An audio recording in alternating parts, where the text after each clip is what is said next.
Baby, this is what you came for. Lightning strikes every time she moves. And everybody's watching her, but she's looking at. Something I really like doing is creating a relaxing environment. I really like to shut my blinds, turn on some lamps, unmake my bed, and flip on some super relaxing music. This gets me ready for bed. It starts winding my brain down, and it's super relaxing.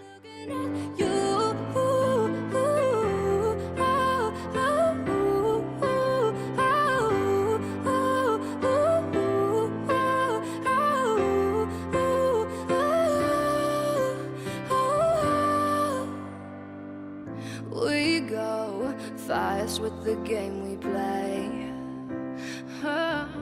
My second tip is to put away electronics at least an hour before going to sleep.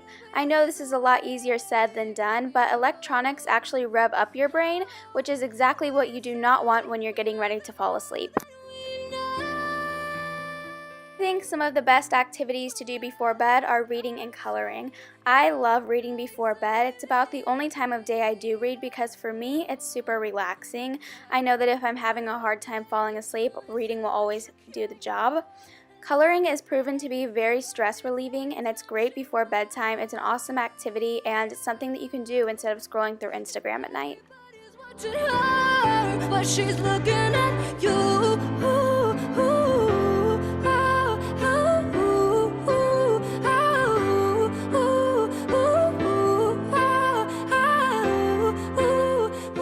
If I'm ever having trouble sleeping, stretching will put me to sleep the fastest. I don't know why, but it always works.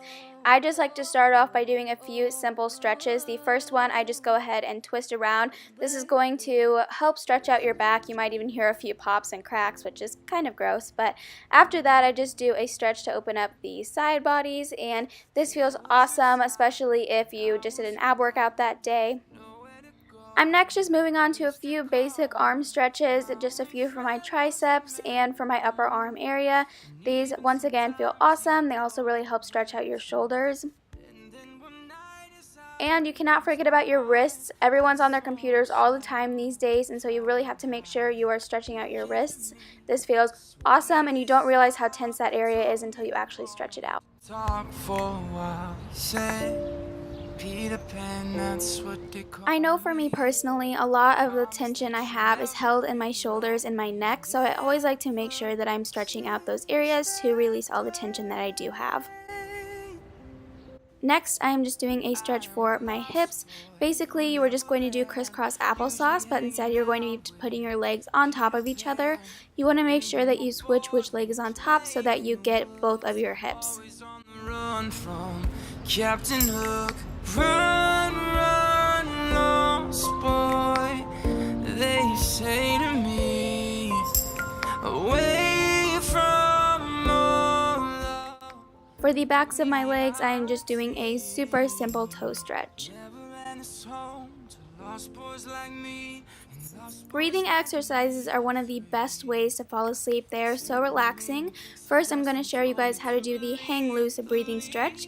You're going to take your thumb and you're going to put that to one of your nostrils. You're going to breathe in, switch to your pinky finger, and breathe out that nostril. Once again, breathe in with your pinky finger, switch to your thumb, and breathe out the opposite nostril. Breathe in with your thumb, switch with your pinky finger, and breathe out the opposite nostril. The next breathing stretch is called the 5-3-5. What you're going to be doing is you're going to be breathing in for 5 seconds, holding your breath for 3 seconds, and breathing out for 5.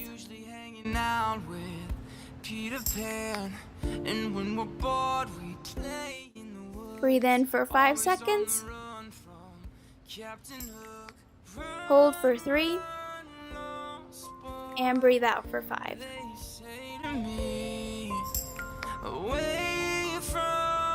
Next up, we are going to be talking about journaling. This is awesome if you realize that when you're falling asleep at night, you just have a lot on your mind and you can't actually focus on going to bed.